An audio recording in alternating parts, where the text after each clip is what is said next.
नमस्कार, स्वागत है आपका बिहार समाचार में। नीतीश कुमार का शपथ ग्रहण हो गया और बिहार में सरकार बन गई। तो अब तेजस्वी यादव ने हार नहीं माना है, अब मामला कोर्ट में जा रहा है। तो वहीं राजद ने जनता का आह्वान किया है, अब सड़क पर उतरकर हिसाब मांगा जाएगा। महागठबंधन की सरकार बने, तेजस्वी मुख्यमंत्री बन सके, इसके लिए बड़ी खबर है। तो आज की बड़ी खबरों पर बात करने से पहले आपसे अनुरोध है, कृपया वीडियो को एक लाइक अवश्य कर दीजिएगा।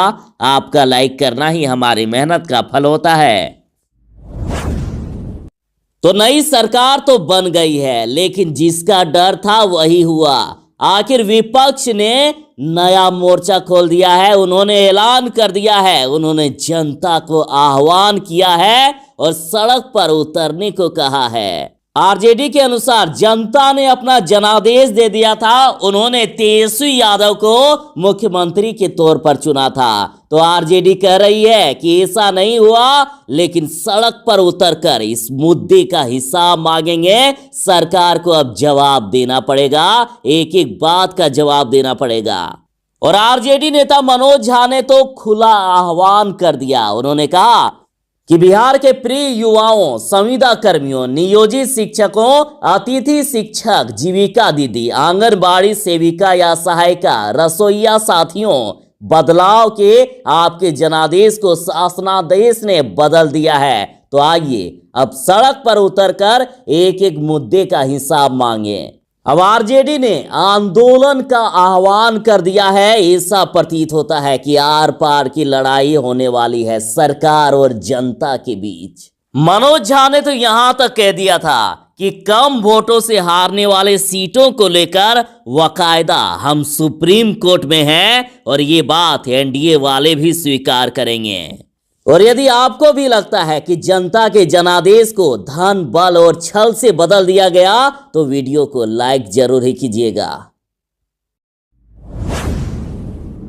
आप जरा दैनिक भास्कर की इस न्यूज को देखिए कि तेजस्वी ने नहीं मानी है हार और कानूनी लड़ाई लड़ने के लिए दिल्ली में कर रहे हैं विमर्श।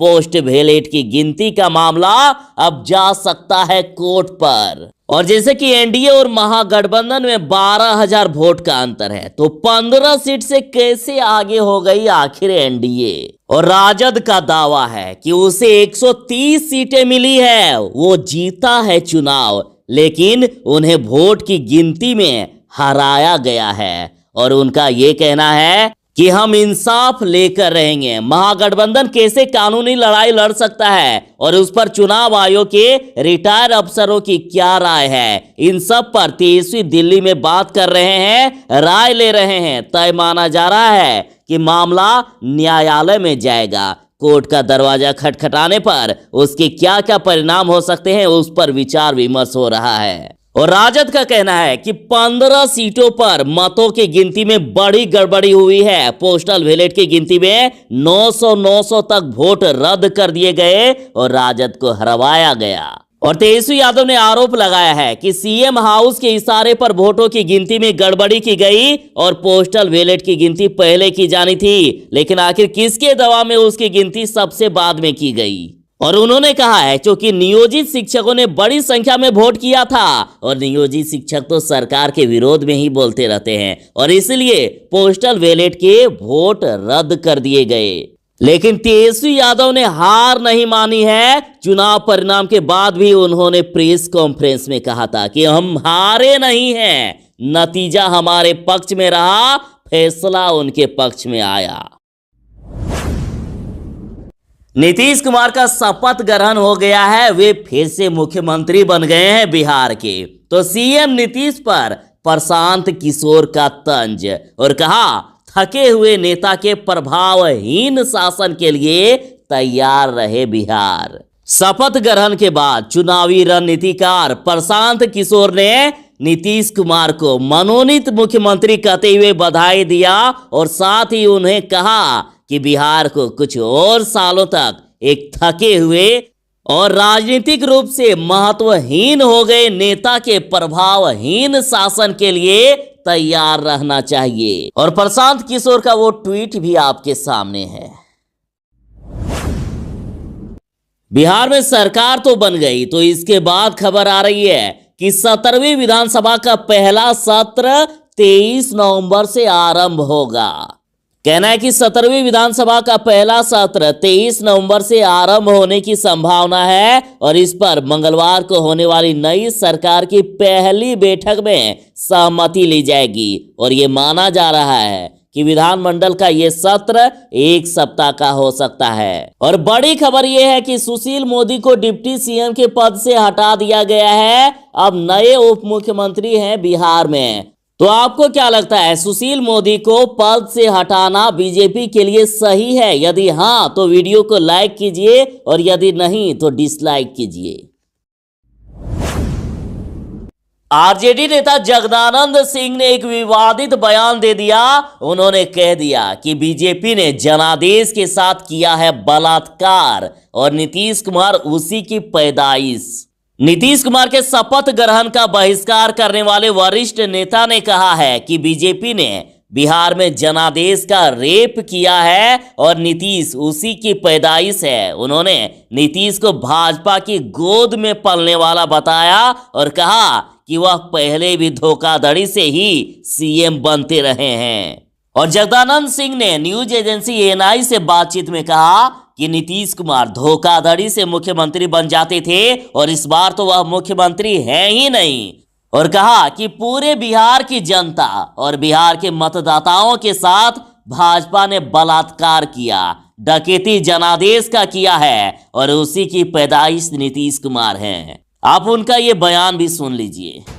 ये अवैध सरकार है, यह जनादेश के साथ डकैती से भी आगे मैं कह सकता हूँ बलात्कार करके भाजपा के गोद में पलने वाले नीतीश कुमार पूरी बिहार की जनता और बिहार के मतदाताओं के साथ जो भाजपा ने बलात्कार किया है, डकैती जनादेश का किया है, उसी की पैदाइश हो नीतीश कुमार। तेज प्रताप यादव ने ट्वीट करके कहा कि आदरणीय नीतीश कुमार जी को 7वीं बार मुख्यमंत्री मनोनीत होने पर हार्दिक बधाई एवं शुभकामनाएं। और कहा कि उम्मीद करता हूं कि इस बार चूहे दारू के नशे में कोई बांध नहीं तोड़ पाएंगे और उद्घाटन से पहले कोई पुल नहीं टूटेगा। तो वहीं तेजस्वी यादव ने भी ट्वीट करके कहा कि आदरणीय श्री नीतीश कुमार जी को मुख्यमंत्री मनोनीत होने पर शुभकामनाएं और आशा करता हूं कि कुर्सी की महत्वाकांक्षा के बजाय वो बिहार की जन आकांक्षा एवं एनडीए के 19 लाख नौकरी और रोजगार और पढ़ाई, दवाई, कमाई, सिंचाई, सुनवाई जैसे सकारात्मक मुद्दों को सरकार की प्राथमिकता बताएंगे। यानी उन्होंने मुख्यमंत्री को जैसे सकारात्मक मुद्दों को सरकार की प्राथमिकता बनाएंगे। तो उन्होंने 19 लाख रोजगार देने के बात को भी छेड़ा और उन्होंने मनोनीत करते हुए तंज भी कसा। तेजस्वी यादव इस सरकार से इतने खफा हैं, इतने नाराज हैं कि उन्होंने नीतीश कुमार के शपथ ग्रहण समारोह का बहिष्कार कर दिया था। तेजस्वी यादव ने कह दिया था कि मैं शपथ ग्रहण समारोह में हिस्सा नहीं लूंगा। तेजस्वी ने आरोप लगाते हुए कहा था कि इस बार के चुनाव में बीजेपी ने चुनाव को हाईजैक कर लिया है। पूरे चुनाव में हम लोगों ने सही मुद्दा और जनता का मुद्दा उठाया और पहली बार ऐसा हुआ जब विपक्ष ने एजेंडा सेट किया था। तेजस्वी यादव ने शपथ ग्रहण समारोह का बहिष्कार कर दिया और उन्होंने आरोप लगाया था कि बीजेपी ने चुनाव को हाईजैक कर लिया है।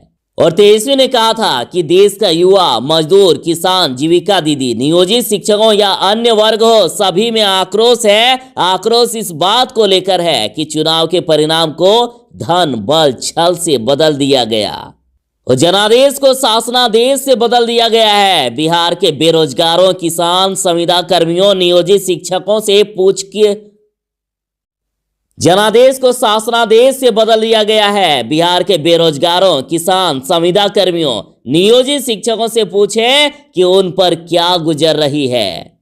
और एनडीए के फर्जीवाड़े से जनता आक्रोशित है और अब आरजेडी ने तो जनता का आह्वान भी कर दिया, रोड पर सीधे कह दिया कि चलो हम आंदोलन करेंगे।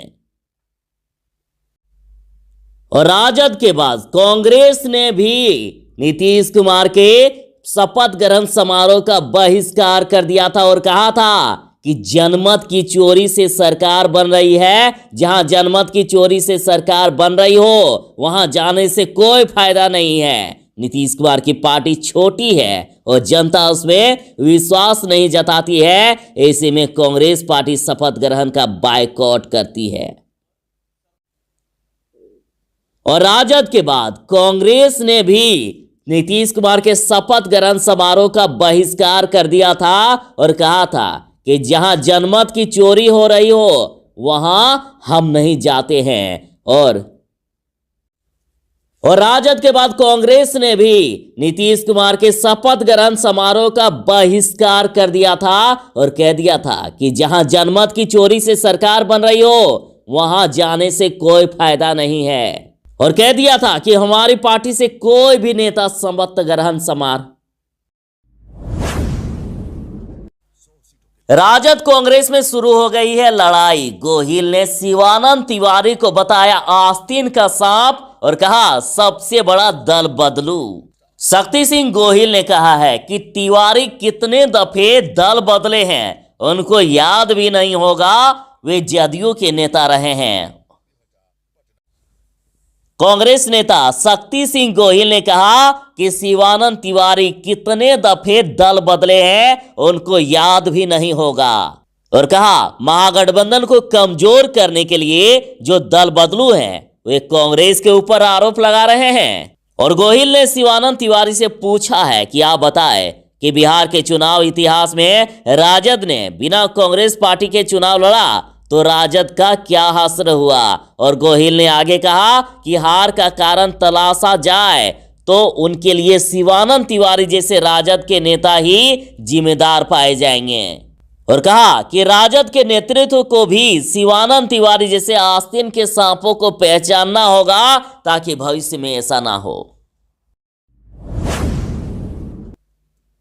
तो अब कांग्रेस में भी इस प्रकार की बातें होने लगी है और ये अच्छे संकेत नहीं है। देखिए कपिल सिब्बल का राहुल सोनिया पर तंज और कहा लगता है हार को ही अपनी नीति मान ली है।